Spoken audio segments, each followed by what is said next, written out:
بسم اللہ الرحمن الرحیم۔ السلام علیکم ورحمۃ اللہ وبرکاتہ۔ پروانے کو چراغ بلبل کو پھول بس، پروانے کو چراغ بلبل کو پھول بس، صدیق کے لیے ہے خدا اور اس کا رسول بس۔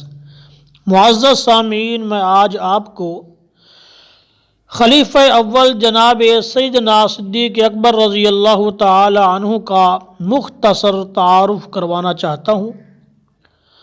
آپ کا نام عبداللہ، کنیت ابو بکر تھی، اور آپ کے دو لقب تھے، صدیق اور عتیق۔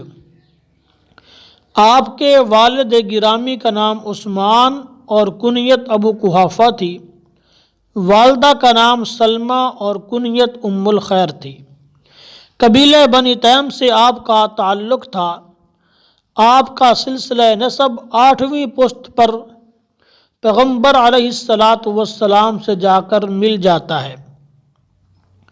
آپ کا سلسلہ نسب کچھ یوں ہے: عبداللہ بن عثمان بن عامر بن عمر بن کعب بن سعد بن تیم بن مرہ۔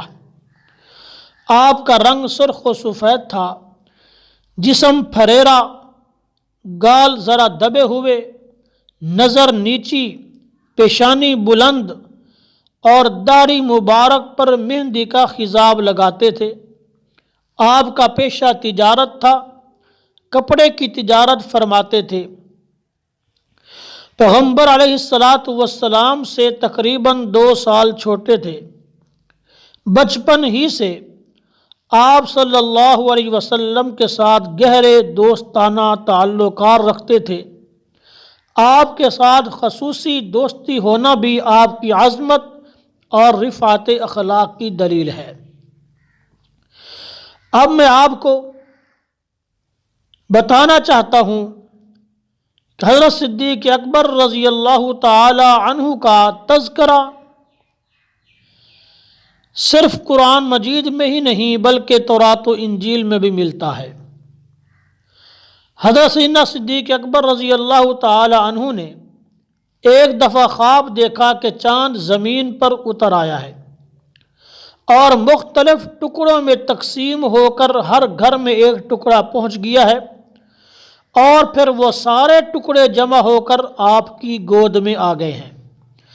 آپ نے اس خواب کی تعبیر تورات و انجیل کے ایک بہت بڑے عالم بحیرہ راہب سے پوچھی تو انہوں نے فرمایا کہ اس خواب کی تعبیر یہ ہے کہ آپ نبی آخر الزمان صلی اللہ علیہ وسلم کی اتباع کریں گے اور ان کی رفاقت کی خصوصی سعادت حاصل کریں گے۔ اسی دن سے حضرت صدیق اکبر رضی اللہ تعالی عنہ قلبی طور پر ایمان لا چکے تھے۔ یہ ابتدائی آپ کا مختصر تعارف تھا جو میں نے آپ کو کروایا۔ آپ روزانہ کے طور پر میری ویڈیوز دیکھتے رہیں، سنتے رہیں۔ انشاءاللہ آپ کو حضرت سیدنا صدیق اکبر رضی اللہ تعالی عنہ کے متعلق مفصل بتایا جائے گا، آپ کی عظمت اور شان بھی بیان کی جائے گی۔